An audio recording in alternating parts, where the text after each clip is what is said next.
ಇನ್ಫ್ಯಾಕ್ಟ್ಸ್ಗೆ ತಮಗೆಲ್ಲರಿಗೂ ಸ್ವಾಗತ. ಶುಕ್ರವಾರ ವೀಕ್ಲಿ ಕ್ಲೋಸಿಂಗ್ ಯಾವ ರೀತಿ ಆಗುತ್ತೆ ಅಂತ ನೆನ್ನೆ ಮಾತಾಡ್ಕೊಂಡಿದ್ವಿ. ಫುಲ್ ಕೆಂಪಲ್ಲಿ ಕ್ಲೋಸ್ ಮಾಡಿ ಹೋಗಿದ್ದಾರೆ ಈ ವಾರನ. ಒಂದೇ ರೇಂಜಲ್ಲಿ ಉಳ್ಕೊತಾ ಇತ್ತು, ಮತ್ತೆ ಮತ್ತೆ ಅಲ್ಲೇ ಬಂದು ನಿಲ್ತಾ ಇತ್ತು ಅಂತ ಮಾತಾಡಿದ್ವಿ ನೆನ್ನೆ. ಇವತ್ತು ಅದನ್ನು ಸುಳ್ಳು ಮಾಡಿದೆ. ಏನೋ ಒಂದು ಬಜೆಟ್ ಆದಮೇಲೆ ಒಂದು ದೊಡ್ಡದಾಗಿ ಒಂದು ಮೂಮೆಂಟ್ ಬಂದಿತ್ತಲ್ಲ, ಟ್ರೇಡ್ ಡೀಲ್ ಆಗೇ ಬಿಡ್ತು ಅನ್ನೋ ಟೈಮಲ್ಲಿ ಆ ಒಂದು ಗ್ಯಾಪನ್ನು ಏನು ಫಿಲ್ ಮಾಡಿ ಹೋಗಿತ್ತು ಅದನ್ನ ಕಂಪ್ಲೀಟಾಗಿ ಇವತ್ತು ಬಂದು ಮುಚ್ಚಿಬಿಟ್ಟು ಹೋಗಿದೆ ಈಗ. ಸೊ 200 ಎಕ್ಸ್ಪೋನೆನ್ಷಿಯಲ್ ಮೂವಿಂಗ್ ಆವರೇಜ್ ಕೂಡ ಬರ್ತಾ ಹೋಗುತ್ತೆ ಡೈಲಿ ಕ್ಯಾಂಡಲಲ್ಲಿ ನೀವು ರೆಫರೆನ್ಸ್ ಹಾಕೊಂಡ್ರೆ. ಸೊ ಇದಕ್ಕೆ ಫಾಲೋ ಅಪ್ ಕ್ಯಾಂಡಲ್ ಸೋಮವಾರ ಬರುತ್ತಾ ಅಥವಾ ಏನಾಗುತ್ತೆ ಅನ್ನೋದು ನೋಡ್ತಾ ಹೋಗೋಣ. ಬಟ್ ಇವತ್ತು ಅಕ್ರಾಸ್ ದ ಸೆಕ್ಟರ್ ಸೆಲ್ಲಿಂಗ್ ಬಂದಿದೆ. ಯಾವ ಟಾಪ್ ಲೂಸರ್ ಅಂತ ಹುಡುಕೋದೇ ಇವತ್ತು ಕಷ್ಟ ಇದೆ. ಸನ್ ಫಾರ್ಮಾ ಅಂತ ಕಾಣಿಸುತ್ತೆ 2.73% ಕರೆಕ್ಷನ್ ಬಂದಿರೋದ್ರ ಮೂಲಕ ಇವತ್ತಿನ ನಿಫ್ಟಿ 50 ಟಾಪ್ ಲೂಸರ್ ಆಗಿದೆ. Bharti Airtel, Mahindra and Mahindra, HDFC Life, Doctor Reddy's, UltraTech Cement, Grasim, Kotak Bank, Maruti Suzuki, IndiGo Airlines, Adani Enterprises, ಇಷ್ಟು ಸ್ಟಾಕ್ಗಳಲ್ಲಿ 2%ಗಿಂತ ಜಾಸ್ತಿ ಕರೆಕ್ಷನ್ ಬಂದಿದೆ. ಇಂಥ ಒಂದು 10-12 ನೆಸ್ಲೆ ಇಂಡಿಯಾ ಕೂಡ 10-12 ಸ್ಟಾಕ್ಗಳಲ್ಲಿ 2%ಗಿಂತ ಜಾಸ್ತಿ ಮೂಮೆಂಟ್ ಬಂದಾಗ ಮಾರ್ಕೆಟ್ ಏನಾಗುತ್ತೆ ಅನ್ನೋದು ಇವತ್ತು ಉತ್ತರ ಕೊಟ್ಟಿದೆ. ಬಟ್ ಇವತ್ತು ಬೆಳಗ್ಗೆ ಓಪನ್ ಆದಾಗ ನಾನು ನೋಡಿ ಏನಕ್ಕೆ ಈ ಥರ ಆಯಿತು ಅಂದರೆ ನ್ಯೂಸ್ ಬಂದಿದೆ. ನಿಮ್ಗೆ ಗೊತ್ತಿದೆ, ಜನಿವಾದಲ್ಲಿ ಪೀಸ್ ಟಾಕ್ ನಡೀತಾ ಇತ್ತು US ಮತ್ತು ಇರಾನ್ ಮಧ್ಯದಲ್ಲಿ ಅಂತ. ಈಗ ಇರಾನ್ ಏನು ಹೇಳಿದೆ, ಏನಿತ್ತು ಟ್ರಂಪ್ ಅವ್ರದ್ದು ತಕರಾರು ಏನಿತ್ತು ಅಂದರೆ, ಇನ್ನು 10-15 ದಿನದಲ್ಲಿ ನಮಗೆ ಡೀಲ್ ಮಾಡಿಕೊಡ್ಬೇಕು, ನಮಗಲ್ಲಿ ರೇರ್ ಅರ್ತ್ ಮೆಟೀರಿಯಲ್ ಯುರೇನಿಯಂ ಏನಿದೆ ಅದಕ್ಕೆ ಅಲ್ಲೂ ಗ್ರೀನ್ಲ್ಯಾಂಡಿಗೆ ಒಂದು ಕಡೆ ಹೋದ್ರು, ಇಲ್ಲಿ ಒಂದು ಕಡೆ ಅದೇ ಥರ ಮಾಡ್ತಾ ಇದ್ದಾರಲ್ವ. ಸೊ ಅದು ಫುಲ್ ನಮಗೆ ಬೇಕು. ಮತ್ತು ಕಮಿನಾಯ್ ಏನಿದ್ದಾರೆ ಅಲ್ಲಿ ಇದು ಚೀಫು, ಅವ್ರನ್ನ ಇಳಿಸೋದು ಅಂತ ಅಂದರೆ ತೀರಾ ಆಕ್ಯುಪೈ ಮಾಡಿಕೊಂಡು ಅಲ್ಲಿ ಡೆಸ್ಟ್ರಾಯ್ ಮಾಡೋ ಥರ ಇಲ್ಲ ಇವ್ರದ್ದು. ಅಲ್ಲಿ ಒಬ್ಬರನ್ನ ಕೈಯಾಳ ಥರ ಮಾಡಿಕೊಂಡು ಇವರ ಒಂದು ಹಿಡಿತದಲ್ಲಿ ಬರುವಂಥ ಆಡಳಿತನ ತರೋದು ಅನ್ನೋದು ಉದ್ದೇಶ. ಈಗ ಅದಕ್ಕೆ ಯುರೇನಿಯಂ ನಾವು ಕೊಡಲ್ಲ ಅಂತ ಇರಾನಲ್ಲಿ ಮಾತುಕತೆಯಲ್ಲಿ ಬಂದುಬಿಟ್ಟಿದೆ. ಇದರಿಂದ ಮಾರ್ಕೆಟಲ್ಲಿ ಯಾವ ಟೈಮಲ್ಲಿ ಬೇಕಾದರೂ US ಅಟ್ಯಾಕ್ ಮಾಡ್ಬೋದು ಅಂತಿದೆ. ಅಟ್ಯಾಕ್ ಅಂದರೆ ಯಾವ ಥರ ಇದೆ ಅಂತಂದರೆ, ಇಲ್ಲಿ ಅವರು ಫುಲ್ ಫ್ಲೆಡ್ಜ್ ಅಟ್ಯಾಕ್ ಮಾಡಲ್ಲ. ಈಗೇನು ರಷ್ಯಾ ಯುಕ್ರೇನ್ದು ಆಗ್ತಿದ್ದಿಲ್ಲ ಆ ಥರ ಅಲ್ಲ, ಒಂದು ಹೆದರಿಸೋ ಥರ ನಾವೇನು ಮಾಡ್ಬೋದು ಅನ್ನೋ ತೋರಿಸೋ ಥರ ಅಟ್ಯಾಕ್ ಮಾಡ್ತಾರೆ. ಒಂದು ಮಾತಲ್ಲಿ ಬಗ್ಲಿಲ್ವಲ್ಲ, ಸೊ ನೆಕ್ಸ್ಟ್ ಈ ಥರ ನಾವು ಮಾಡಿ ನಾವು ಆಕ್ಯುಪೈ ಮಾಡ್ಕೊತೀವಿ ನೋಡಿ, ನೀವು ಕೊಡಲೇಬೇಕಾಗತ್ತೆ ಅಂತ ಹೇಳ್ಬಿಟ್ಟು ಆ ಥರ ಆಕ್ಯುಪೈ ಮಾಡ್ಕೊತಾರೆ ಅಂತ. ಆದರೆ ಅಷ್ಟು ಸುಲಭ ಇಲ್ಲ. ಅಲ್ಲಿ ಕಮಿನಾಯಿಗಳು ಅವರು ಕೂಡ ಹೇಳ್ತಾ ಇದ್ದಾರೆ ನಾವು ಯಾವುದೇ ಕಾರಣಕ್ಕೂ ಬಿಡೋದಿಲ್ಲ ಅಂತ. ಅವರು ಕೂಡ ಅಲ್ಲಿ ಮಿಸೈಲ್ ಟೆಸ್ಟು ಈ ಥರದ್ದೆಲ್ಲ ಕೂಡ ನಡೆಸ್ತಾ ಇದ್ದಾರೆ. ಸೊ ಇದು ಹೈ ಎಸ್ಕಲೇಷನ್ ವಾರ್ ಆಗೋಕ್ಕೆ ಎಲ್ಲ ಸಾಧ್ಯತೆ ಇದೆ. ಯಾಕೆಂದರೆ ನಾನು ನಿಮ್ಗೆ ಹೇಳಿದ್ನಲ್ಲ, ನಿಮಗೆ ಅಲ್ಲಿ 20% ಜಗತ್ತಿನ ಕ್ರೂಡ್ ಏನು ಒಂದು ವ್ಯವಹಾರ ಆಗುತ್ತೋ ಆ ಒಂದು ಚಾನಲ್ ಏನಿದೆ, ಆ ಚಾನಲ್ನ ತುಂಬ ಹತ್ತಿರದಲ್ಲಿ ಒಂದು 20 ಕಿಲೋಮೀಟ್ರ್ ಹತ್ತಿರದಲ್ಲೇ ನಿನ್ನೆ ಮಿಸೈಲ್ ಟೆಸ್ಟ್ಗಳನ್ನು ಇರಾನ್ ಮಾಡ್ತು. ಈ ಕಾರಣದಿಂದಾಗಿ ಮತ್ತೆ ಗ್ಲೋಬಲ್ ಟೆನ್ಷನ್ಗಳು ಜಾಸ್ತಿ ಆಗಿದೆ. ರಿಲೇಟೆಡ್ ಆಗಿ ಒಂದಿಷ್ಟು ಆಪ್ಟಿಮಿಸಮ್ ಬರ್ತಾ ಇತ್ಗಳಲ್ಲ ಸ್ಟಾಕ್ಗಳಲ್ಲಿ. ಇವತ್ತು ನೋಡಿ ಆ್ಯಕ್ಚುಲಿ ಸೆಕ್ಟರ್ ಕಾಪಾಡಿರೋದು ಅಂತಂದರೆ IT ಸೆಕ್ಟರ್. ಯಾಕೆಂದರೆ ಅಷ್ಟೊಂದು ಬಿದ್ದೋಗಿತ್ತು, ಬೇರೆದೆಲ್ಲ ಬಿದ್ದಾಗ ಅದು ಸ್ವಲ್ಪ ನಿಂತ್ಕೊಂಡ ಥರ ಕಾಣಿಸ್ತಾ ಇದೆ. ಕಾರಣ ಏನು ಅಂತಂದರೆ, ಕಂಪ್ನಿಗಳು ನಾವು ಏನು ಮಾಡ್ತೀವಿ, ಜನನ ಕೆಲಸದಿಂದ ತೆಗೆದುಹಾಕೋದ್ರಿಂದ ನಾವೇನು ಬೇಕು ಅಂತ ತೆಗಿತಾ ಇಲ್ಲ, ನಮ್ಮದು ರೆವೆನ್ಯೂ ಚೆನ್ನಾಗಿದೆ, ಪ್ರಾಫಿಟ್ ಚೆನ್ನಾಗಿದೆ, ಕಾರಣದಿಂದಾಗೇ ತೆಗಿತೀವಿ ಅಂತ ಜಾಕ್ ಅಂತ ಬ್ಲಾಕ್ಸ್ ಕಂಪ್ನಿಯ ಅವರು CEO ಹಿಂದೆ ಇಲಾನ್ ಮಸ್ಕ್ ಜೊತೆನೂ ಕೆಲಸ ಮಾಡಿದ್ರು ಅವರು. ಸೊ ಅವರು ಹೇಳಿದರು 10,000ದಿಂದ ನಮ್ಮ ಅಕೌಂಟನ್ನು 6,000 ಜನಕ್ಕೆ ಇಳಿಸಿದೆ. 4,000 ಜನ ಅಂದರೆ 40% ವರ್ಕ್ ಫೋರ್ಸ್ನ ಲೇ ಆಫ್ ಮಾಡ್ತೀವಿ ಅಂತ ಹೇಳಿದ್ದು ಆ ಸ್ಟಾಕ್ 20-22% ಅಪ್ ಮೂಮೆಂಟ್ ಕೂಡ ಬರ್ತಾ ಹೋಯಿತು. ನೋಡಿ, ಇದು ಒಂಥರ ಯಾರು ಫಸ್ಟ್ ಈ ನಿರ್ಧಾರ ತೊಗೊತಾರೆ, ಓಪನ್ ಆಗಿ ಬೋಲ್ಡ್ ಆಗಿ ಬಂದು ಹೇಳ್ತಾರೆ, ಮಾರ್ಕೆಟ್ ಅದನ್ನ ಹೇಗೆ ರಿಯಾಕ್ಟ್ ಮಾಡುತ್ತೆ ಅನ್ನೋದು ಎಲ್ಲರಿಗೂ ಇರುತ್ತೆ. ಈಗ ಒಬ್ರಿಗೆ ಇದು ವರ್ಕೌಟ್ ಆಗಿದೆ, ಇದು ಬಂದಿದೆ ಅಂದರೆ, ಯಾಕಂದರೆ IT ಸ್ಟಾಕ್ಗಳು ಆಲ್ರೆಡಿ ಓವರ್ ರಿಯಾಕ್ಷನ್ ಆಗಿದೆ. ನೀವು ಹೇಳ್ಬೋದು ಏನಿದು ಅಂತ, ಬಟ್ ಬಿಸ್ನೆಸ್ಗಳಿಗೆ, ಶೇರ್ ಹೋಲ್ಡರ್ ಎಕ್ಸಿಕ್ಯೂಟಿವ್ಸ್ಗಳಿಗೆ ಅವ್ರದ್ದು ಶೇರ್ಗಳು ಇರುತ್ತೆ, ಅವರ ಸ್ಟಾಕ್ಗಳನ್ನು ಮೇಲ್ಗಡೆ ತೊಗೊಂಡು ಹೋಗೋದು ಕೂಡ ಒಂದು ಉದ್ದೇಶ ಆಗಿರುತ್ತೆ. ನಿಮ್ಗೆ ಹೇಳಿದೆ, ಇನ್ಫೋಸಿಸ್ ಕೆಲವದಲ್ಲಿ ರಿಸಲ್ಟ್ಸ್ ಬಂದಾಗ ನಿಮಗೆ ಎಷ್ಟು ಕ್ಲೀನಾಗಿ ಒಂದಿಷ್ಟು ರಿಸಲ್ಟ್ಸ್ನ ಕೂಡ ಹೇಳ್ತಾ ಹೋಗ್ತಾರೆ ಅಂತ. ಬಟ್ ಅಫ್ಕೋರ್ಸ್ ಇನ್ಸೈಡರ್ ಟ್ರೇಡಿಂಗ್ ಇರೋದಿಲ್ಲ, ಮಾಡೋವಾಗಿಲ್ಲ, ಅದೆಲ್ಲ ಇರುತ್ತೆ. ಆದರೂ ಕೂಡ ಶೇರ್ ಪ್ರೈಸ್ಗಳು ಆ ರೀತಿ ನೋಡ್ಕೊಂಡೇ ಹೋಗ್ತಾರೆ. ಯಾಕೆಂದರೆ ಅವರು ಅರ್ನಿಂಗ್ ಪರ್ ಶೇರು, ಡೇಟಾ, ಇದೆಲ್ಲದನ್ನು ಕೂಡ ರೆವೆನ್ಯೂ ಗ್ರೋತು ಇದ್ರ ಮೇಲೆ ಬೇರೆ ಕ್ಲೈಂಟ್ಗಳನ್ನು ಕೂಡ ಅಟ್ರಾಕ್ಟ್ ಮಾಡೋಕ್ಕಾಗುತ್ತದೆ. ಎಸ್ಪೆಷಲಿ IT ಸರ್ವಿಸಸ್ ಕಂಪ್ನಿಗಳನ್ನ ಹೇಳ್ತಾರಂಥದ್ದು. ಹಾಗಾಗಿ ಈಗ ಒಬ್ಬರು ಶುರು ಮಾಡಿರೋದ್ರಿಂದ ಇದು ಮುಂಬರೋ ದಿನಗಳಲ್ಲಿ ಏನಾಗ್ತಾ ಹೋಗ್ಬೋದು, ಇದೇ ರೀತಿ ಆ್ಯಕ್ಟಿವಿಟಿ ಎಲ್ಲ ಕಡೆ ಆಗ್ತಾ ಹೋಗ್ಬೋದು. ಕೆಲವೊಂದು ಅನಲಿಸ್ಟ್ಗಳು ಕೂಡ ಇವಾಗ ಲಾರ್ಜ್ ಕ್ಯಾಪ್ IT ಒಂದಿಷ್ಟು ವಾಪಸ್ ಪಾಸಿಟಿವ್ ಮೂಮೆಂಟ್ ಬರ್ತಾ ಹೋಗ್ಬೋದು ಅಂತ ಹೇಳ್ತಾ ಇದ್ದಾರೆ. ಬಟ್ ಇದು ಮುಂದಕ್ಕೆ ಯಾವ ರೀತಿ ಶೇಪ್ ಆಗ್ತಾ ಹೋಗುತ್ತೆ ಅಂತಂದರೆ, ಯಾರು ಅಡಾಪ್ಟ್ ಮಾಡ್ಕೊಂಡಿದ್ದಾರೆ ಬಿಸ್ನೆಸ್ಸು ಲೇ ಆಫ್ ಮಾಡಿ ಕ್ವಾಲಿಟಿ ವರ್ಕ್ ಫೋರ್ಸ್ನ ಮಾತ್ರ ಇಟ್ಕೊಂಡು ಹೋಗ್ತಾರೋ ಅದು ಸಾಧ್ಯ ಆಗುವಂಥದ್ದು ಯಾವುದಿಗೆ, ಲಾರ್ಜ್ ಕಂಪ್ನಿಗಳಿಗೆ. ಯಾಕೆಂತಂದರೆ ತುಂಬ ಜನ ಇಟ್ಕೊಂಡಿರ್ತಾರೆ, ಒಂದಿಷ್ಟು ಜನ ತೆಗೆದ್ರು ಕೂಡ ಆರ್ಗನೈಸೇಷನ್ ಸೇಲ್ ಆಗ್ತಾ ಹೋಗುತ್ತೆ. ಸ್ಮಾಲರ್ ಕಂಪ್ನಿಗಳಿಗೆ ಅಥವಾ ಅವ್ರು ಅಡಾಪ್ಷನ್ ಇಲ್ಲ ಅಂತ ಒಂದು ದೊಡ್ಡದಾಗಿ ಅಡಾಪ್ಟ್ ಆಗೋಕ್ಕಾಗಿಲ್ಲ ಅಂತಂದರೆ ಅವರು ನೆಗೆಟಿವ್ ರಿಟರ್ನ್ಸ್ನೇ ಕೊಡ್ತಾ ಹೋಗಬೇಕಾಗುತ್ತೆ. ಹಾಗಾಗಿ ಇನ್ಮೇಲಿಂದ ತುಂಬ ಚೂಸಿ ಆಗಿರಬೇಕು IT ಸ್ಟಾಕ್ಗಳಲ್ಲಿ ಯಾರಾದರೂ ಇನ್ವೆಸ್ಟ್ ಮಾಡ್ತಾ ಇದ್ದೀರಾ ಅಂತಂದರೆ. ಸೊ ಇವತ್ತಿನ ಟಾಪ್ ಗೇನರ್ ಅಂದರೆ HCL ಟೆಕ್. ಮೊನ್ನೆಲ್ಲ ತುಂಬ ಜೋರಾಗಿ ಬಿದ್ದಿತ್ತಲ್ಲ, ಅದೇ ಇವತ್ತಿನ ಟಾಪ್ ಗೇನರ್ ಆಗಿದೆ. 1.14% ಅಪ್ ಮೂವ್ಮೆಂಟ್ ಬಂದಿದೆ. ಟ್ರೆಂಟಲ್ಲೂ ಕೂಡ 1.13% ಅಪ್ ಮೂವ್ಮೆಂಟ್ ಬಂದಿತ್ತು. ಇವತ್ತು ಶುರುವಿನಲ್ಲಿ ಇಷ್ಟೆಲ್ಲ ನ್ಯೂಸ್ಗಳಿದ್ರೂ ಕೂಡ ಮಾರ್ಕೆಟು ಆರಾಮಾಗಿ ಓಪನ್ ಆಗಿದೆಯಲ್ಲ, ಸೊ ಇವತ್ತು ಕೂಡ ಬಿಟ್ಕೊಡೋದಿಲ್ವನೋ, ಮಾರ್ಕೆಟ್ ಏನಾದ್ರು ಬೇರೆಯವ್ರು ನೋಡ್ತಾ ಇದೆಯೋ ಅಂತ ಹೇಳ್ಬಿಟ್ಟು ನಾನು ಫಸ್ಟ್ ಹಾಫ್ ಅಲ್ಲಿ ಇಷ್ಟೊಂದು ನೆಗೆಟಿವ್ ಕ್ಲೋಸಿಂಗ್ ಆಗುತ್ತೆ ಅಂತ ಎಕ್ಸ್ಪೆಕ್ಟೇಷನ್ ಇಟ್ಕೊಂಡಿರಲಿಲ್ಲ. ಕೆಳಗಡೆ 25,400 ಕೂಡ ಬ್ರೇಕ್ ಮಾಡಿರಲಿಲ್ಲ. ಬಟ್ ಆಮೇಲೆ ಹಂತವಾಗಿ 25,400 ಬ್ರೇಕ್ ಆಯಿತು, 300 ಬ್ರೇಕ್ ಆಯಿತು, 200 ಕೂಡ ಬ್ರೇಕ್ ಆಯಿತು. ಲಾಸ್ಟ್ 3 PM ಅಲ್ಲಿ ಒಂದು ದೊಡ್ಡದಾಗಿ ಮೂವ್ಮೆಂಟ್ ಬಂದಿರೋದ್ರ ಮೂಲಕ ಸೊ ಅದ್ರ ಮೇಲ್ಗಡೆ ಹತ್ತತ್ರ 25,200 ಹತ್ರ ಬಂದು ಕ್ಲೋಸಿಂಗ್ ಆಗಿದೆಯಲ್ವಾ, 25,178ರಲ್ಲಿ ಬಂದು ಕ್ಲೋಸಿಂಗ್ ಆಗಿದ್ದೀವಿ.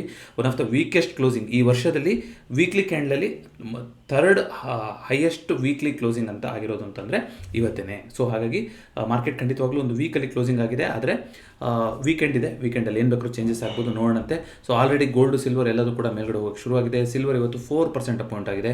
ಐ ಥಿಂಕ್ ಒಬ್ಬರು ಕಮೆಂಟ್ ಮಾಡಿ ಕೇಳಿದ್ರಿ, US ಸಿಲ್ವರ್ ರೇಟ್ ಎಷ್ಟು ಜಾಸ್ತಿ ಆಗ್ತಾ ಇದೆಯೋ ಅಷ್ಟು ಇಂಡಿಯಾದಲ್ಲಿ ಸಿಲ್ವರ್ ರೇಟ್ ಜಾಸ್ತಿ ಆಗ್ತಾ ಇಲ್ಲ, ಯಾಕೆ ಸರ್ ಅಂತ. ಇದು ನೋಡಿ 3 ಪ್ಯಾರಾಮೀಟರ್ ಮೇಲೆ ಡಿಪೆಂಡ್ ಆಗಿರುತ್ತೆ ನಿಮ್ಗೆ ಗೊತ್ತಿರೋ ಹಾಗೆ. ಒಂದು, ಭಾರತ ಸರ್ಕಾರ ಇಲ್ಲಿಂದ ಇಂಡಿಯನ್ ಗೌರ್ಮೆಂಟು ಒಂದಿಷ್ಟು ಇಂಪೋರ್ಟ್ ಡ್ಯೂಟಿ ಅಂತ ಬರುತ್ತೆ. ಯಾಕಂದರೆ US ಇಂದ ಸಿಲ್ವರು ಗೋಲ್ಡನ್ನು ನಾವೇನು ಇಂಪೋರ್ಟ್ ಮಾಡ್ಕೊತೀವಿ ಅದಕ್ಕೆ ಒಂದಿಷ್ಟು ಇಂಪೋರ್ಟ್ ಡ್ಯೂಟಿ ಅಂತ ಬೀಳ್ತಾ ಹೋಗುತ್ತೆ. ಸೊ ಇಂಪೋರ್ಟ್ ಡ್ಯೂಟಿ ಆ್ಯಡ್ ಆಗ್ತಾ ಹೋಗುತ್ತೆ US ರೇಟ್ ಏನಿದೆಯೋ ಅದ್ರ ಮೇಲ್ಗಡೆ ಹೆಚ್ಚುವರಿಯಾಗಿ. ಅದೇ ರೀತಿಯಾಗಿ ಡಾಲರ್ ಮೇಲೆ ಡಿಪೆಂಡೆಂಟ್ ಆಗಿದ್ದೀವಿ, ಡಾಲರಲ್ಲಿ ಇಂಪೋರ್ಟ್ ಮಾಡ್ಕೊತಾ ಇರ್ತೀವಿ. ಸೊ ಡಾಲರ್ ಬೆಲೆ ಜಾಸ್ತಿ ಆಗ್ತಾ ಇದೆ ಅಂತಂದರೆ ನಮ್ಮದ್ರಲ್ಲಿ ಇನ್ನೂ ಕಾಸ್ಟ್ಲಿ ಆಗ್ತಾ ಹೋಗುತ್ತೆ ಸಿಲ್ವರ್ ರೇಟು. ಡಾಲರ್ ಅಂದರೆ ರುಪಿ ವೀಕ್ ಆಗ್ತಾ ಇದೆ, ರುಪಿ ವೀಕ್ ಆಯಿತು ಅಂತಂದರೆ ನಮ್ಮದು ಬೆಲೆ ಜಾಸ್ತಿ ಕೊಡಬೇಕಾಗುತ್ತೆ ನಾವು. ರುಪಿ ಸ್ಟ್ರಾಂಗ್ ಆಗಿದೆ, ಒಂದು ಡಾಲರಿಗೆ 90 ರೂಪಾಯಿಗಿಂತ ಕಮ್ಮಿ ಕೊಡ್ತಾ ಇದ್ದೀವಿ ಅಂತಂದಂಗೂ ಕೆಳಗಡೆ ಹೋದಂಗೂ ನಮಗೆ ಸಿಲ್ವರು ಗೋಲ್ಡು ಕೂಡ ಚೀಪ್ ಆಗ್ತಾ ಹೋಗುತ್ತೆ. ಎರಡನೇ ಪ್ಯಾರಾಮೀಟ್ರು. ಇನ್ನೊಂದು third of course demand and supply ಕೂಡ ಇರುತ್ತೆ ನೋಡಿ. I think monthly contract switch ಇತ್ತಲ್ವ ಇವತ್ತು, ಅದು ಕೂಡ ಇರುತ್ತೆ. ಹಾಗಾಗಿ ಸೆಂಟಿಮೆಂಟು ಏಕ್ದಮ್ ಅಪ್ ಮೂಮೆಂಟ್ ಆಗೋಕ್ಕೆ ಸಾಧ್ಯ ಆಗದಲ್ಲೇ ಇರ್ಬೋದು, ಯಾಕಂದರೆ ಅಷ್ಟು ಪೊಟೆನ್ಷಿಯಲ್ ಬಯರ್ ಸೆಲ್ಲರ್ಸ್ ಆಗದಲ್ಲೇ ಇರ್ಬೋದು MCXಲ್ಲಿ. ಹಾಗಾಗಿ ಅದಿಷ್ಟು ವೇರಿಯೇಷನ್ ಆಗಿತ್ತು. ಬಟ್ ಇವತ್ತು ಎಲ್ಲದನ್ನು ಸೇರಿಸ್ಕೊಂಡು ನೋಡಿ ನಿಮಗೆ 4% US ಮಾರ್ಕೆಟಲ್ಲಿ ಮೂವ್ಮೆಂಟ್ ಆಗಿರೋದು. ಬಟ್ ಇಂಡಿಯನ್ ರೇಟಲ್ಲಿ ಆಲ್ರೆಡಿ 7% ಮೂವ್ಮೆಂಟ್ ಆಗಿ 2,78,000 ದಾಟಿದೆ ಇವಾಗ ಇಂಡಿಯಾದಲ್ಲಿ ಸಿಲ್ವರ್ ರೇಟು. ಅದೇ ರೀತಿ ಗೋಲ್ಡು ಕೂಡ 1,61,000 ದಾಟಿದೆ.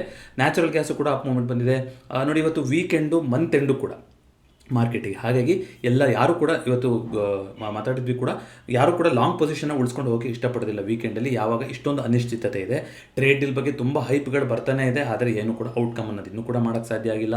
ಅದೇ ರೀತಿಯಾಗಿ ಇದು ಪೀಸ್ ಟಾಕ್ ವರ್ಕೌಟ್ ಆಗಲಿಲ್ಲ ಇರಾನ್ ಮತ್ತು US ಇಂದು. ಈಗ IT ಗಳು ಕೂಡ ಲೇ ಆಫು ಈ ಥರ ಕಡೆಗೆ ಹೋಗ್ತಾ ಇದ್ದಾರೆ ಅಂತಂದರೆ ಅಫ್ಕೋರ್ಸ್ IT ಕಂಪ್ನಿಗಳಿಗೆ ಅದು ಪಾಸಿಟಿವ್ ಆಗಿರ್ಬೋದು. ಬಟ್ ಓವರ್ ಆಲ್ ಎಂಪ್ಲಾಯ್ಮೆಂಟು ಮತ್ತೊಂದು ತೊಗೊಳೋದಾದರೆ ಖಂಡಿತ ಹೊಸ ಜಾಬ್ಗಳನ್ನು ಕ್ರಿಯೇಟ್ ಮಾಡಿದ್ರೂ ಕೂಡ ಈಗ 100 ಜನ ಇರ್ತಾರೆ, 100 ಜನನೂ AI ಅಡಾಪ್ಟ್ ಮಾಡ್ಕೊಂಡ್ರು ಅಂದರೆ 100 ಜನದ್ದು ಕೆಲಸ ಉಳಿಯುತ್ತೆ. ಬಟ್ ಕಂಪ್ನಿಯಲ್ಲಿರೋ 100 ಜನನೂ ಕೂಡ ಅಷ್ಟೊಂದು ಕಲಿಕೆ ಇರೋದಿಲ್ಲ ಅಲ್ವಾ, ಒಂದಿಷ್ಟು ಜನ ಹಿಂದೆ ಬೀಳ್ತಾರೆ.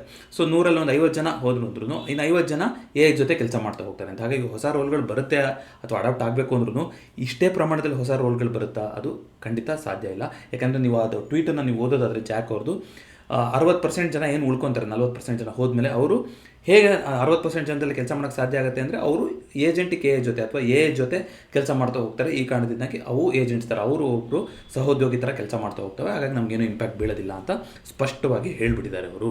ಹಾಗಾಗಿ ಮುಂಬರುವ ದಿನಗಳಲ್ಲಿ ಸಾಕಷ್ಟು ಕಂಪ್ನಿಗಳು ಇದನ್ನ ಮಾಡ್ತಾ ಹೋಗುತ್ತೆ. ಏನು IT ಜಾಬ್ ಬಗ್ಗೆ ಸುಮಾರು ದಿನದಿಂದ ಕೇಳ್ತಾ ಇದ್ರಿ, ಅದು ನಿಜ ಆಗುವಂಥ ಸಂದರ್ಭಗಳು ಕೂಡ ಹತ್ತಿರ ಬರ್ತಾ ಇದೆ.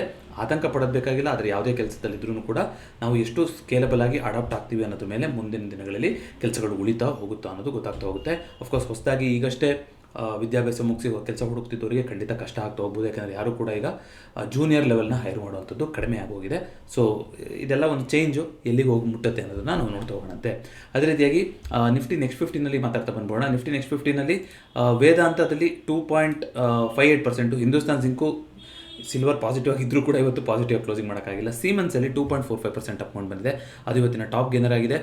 ವೇದಾಂತ 2.58% ಕರೆಕ್ಷನ್ ಬಂದಿರೋದ್ರ ಮೂಲಕ ಇವತ್ತಿನ ಟಾಪ್ ಲೂಸರ್ ಆಗಿದೆ. ಐ ಥಿಂಕ್ ಬೇರೆ ಸೆಕ್ಟರ್ ಸ್ಪೆಸಿಫಿಕ್ ಎಲ್ಲ ಮಾತಾಡಿದ್ವಿ. ಕ್ರೂಡ್ ಆನ್ ಫೋಕಸ್ ಅಗೇನ್, ಕ್ರೂಡು 2% ಮೇಲ್ಗಡೆ ಹೋಗಿದೆ. ಈಗ ನೋಡೋಣ, ಆಫ್ಟರ್ ಅ ಲಾಂಗ್ ಟೈಮ್ ಆ ಲೆವೆಲ್ನ ಟೆಸ್ಟ್ ಮಾಡ್ತಾ ಇದೆ. ಕ್ರೂಡಲ್ಲಿ ಮಾತಾಡ್ಕೊಂಡಿದ್ವಿ ಹಿಂದೆ, ನೀವು ಇದರಲ್ಲಿ ನೋಡೋದಾದರೂ ಕೂಡ ಚಾರ್ಟ್ಸಲ್ಲಿ ಒಂದು ಫ್ಲ್ಯಾಗ್ ಪ್ಯಾಟರ್ನ್ ಬರುತ್ತೆ, ಅಲ್ಲಿ ಅದು ಸಾಕಾರ ಮಾಡ್ಕೊಳುತ್ತಾ ಈ ಸಲ ಏನು ಕತೆ ಅನ್ನೋದನ್ನು ನೋಡೋಣಂತೆ.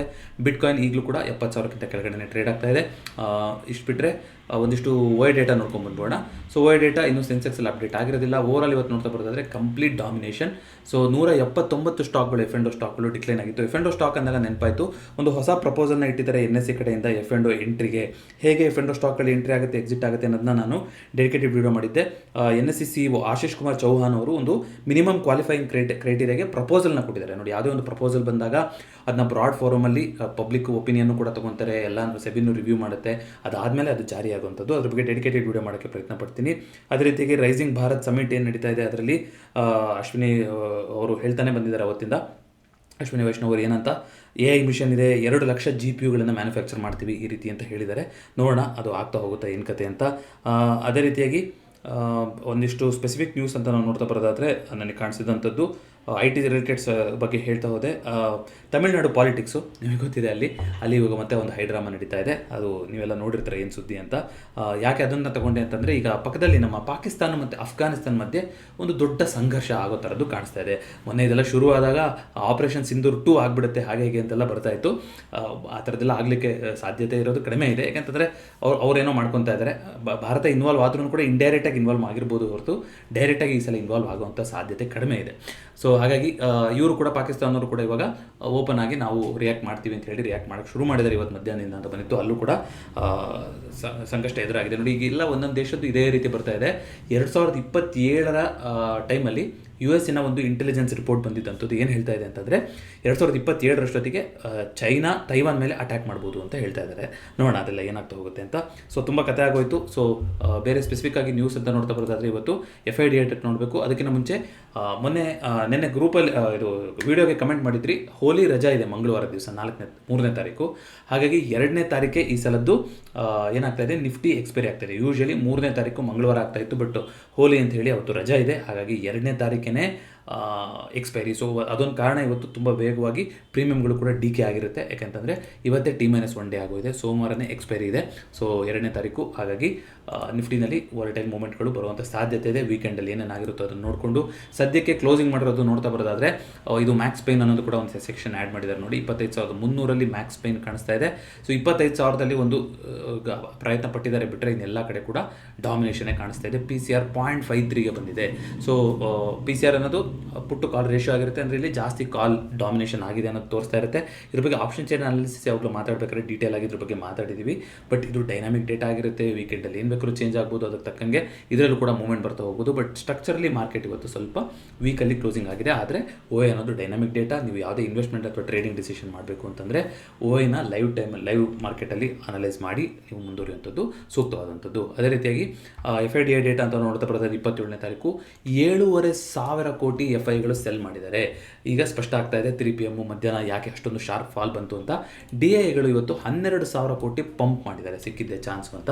ಸೊ ಓವರಾಲ್ ನೋಡ್ತಾ ಬರೋದಾದರೆ ಐ ಥಿಂಕ್ FIಗಳು ಈ ತಿಂಗಳನ್ನ ಹಾಗಾಗಿ ನೆಗೆಟಿವ್ ಅಲ್ಲೇ ಕ್ಲೋಸ್ ಮಾಡಿದ್ದಾರೆ ಅಂತ ಅನ್ನಿಸ್ತಾ ಇದೆ. ಸೊ ನಿನ್ನೆ ತನಕ ನೀವು ನೋಡ್ತಾ ಹೋಗೋದಾದರೆ ಫೆಬ್ರವರಿನಲ್ಲಿ 896 ಕೋಟಿ ನೆಟ್ ಪಾಸಿಟಿವ್ ಅಂತ ಉಳ್ಕೊಂಡಿದ್ರು. ಇವತ್ತಿನ ಸೆಲ್ಲಿಂಗ್ ಲೆಕ್ಕ ತೋರಿಸ್ಕೊಂಡ್ರೆ ಅವರು ವಾಪಸ್ ನೆಗೆಟಿವ್ ಆಗಿದೆ. ಅಲ್ಲಿಗೆ ಫೆಬ್ರವರಿನಲ್ಲೂ ಕೂಡ FIಗಳು ನೆಟ್ ಪಾಸಿಟಿವ್ ಆಗಿಲ್ಲ ಅನ್ನೋದು ಇದರಲ್ಲಿ ಸ್ಪಷ್ಟ ಆಗ್ತಾ ಇದೆ. ಬಟ್ ಕಂಪೇರ್ ಟು 17,000 34,000 ಆ ಥರ ಎಲ್ಲ ಲೆಕ್ಕ ಹಾಕೋದಾದರೆ ಈ ತಿಂಗಳು ಒಂದು 6,000 ಕೋಟಿ ಸೆಲ್ ಮಾಡಿ ಹೋಗಿದ್ದಾರೆ ಅವರು. ಸೊ ನೋಡೋಣಂತೆ ಅದು ಯಾವ ಥರ ಆಗ್ತಾ ಹೋಗುತ್ತೆ ಮುಂಬರೋ ದಿನಗಳಲ್ಲಿ. ಅಟ್ಲೀಸ್ಟ್ ಒಂದು ಸೆಂಟಿಮೆಂಟ್ ಚೇಂಜ್ ಆಗ್ತಾ ಇದೆ. ಆವಾಗ FIಗಳು ಬೈ ಮಾಡ್ತಾ ಇದ್ದಾರೆ. ಇನ್ನು ಮುಂದೆ ಕಂಟಿನ್ಯೂಸ್ ಆಗಿ ಬೈ ಮಾಡುವಂಥ ದಿನಗಳು ಬರುತ್ತಾ ಅಂತೆಲ್ಲ ಆಪ್ಟಿಮಿಸಮ್ ಮಧ್ಯೆ ಈ ರೀತಿಯಾಗಿ ಬಂದು ಕ್ಲೋಸಿಂಗ್ ಆಗಿದೆ. ಇದಿಷ್ಟು ಇವತ್ತಿನ ಫಿನ್ ಫ್ಯಾಕ್ಟ್ಸ್ ಆಗಿತ್ತು. ಈ ವಿಡಿಯೋ ಇಷ್ಟ ಆಗಿದೆ ದಯವಿಟ್ಟು ವಿಡಿಯೋನ ಲೈಕ್ ಮಾಡಿ ಹಾಗೂ ಚಾನಲ್ಗೆ ಸಬ್ಸ್ಕ್ರೈಬ್ ಮಾಡಿ. ಮತ್ತೊಂದು ಫಿನ್ ಫ್ಯಾಕ್ಟ್ಸ್ನೊಂದಿಗೆ ಭೇಟಿ ಆಗೋಣ. ಎಲ್ಲರಿಗೂ ನಮಸ್ಕಾರ.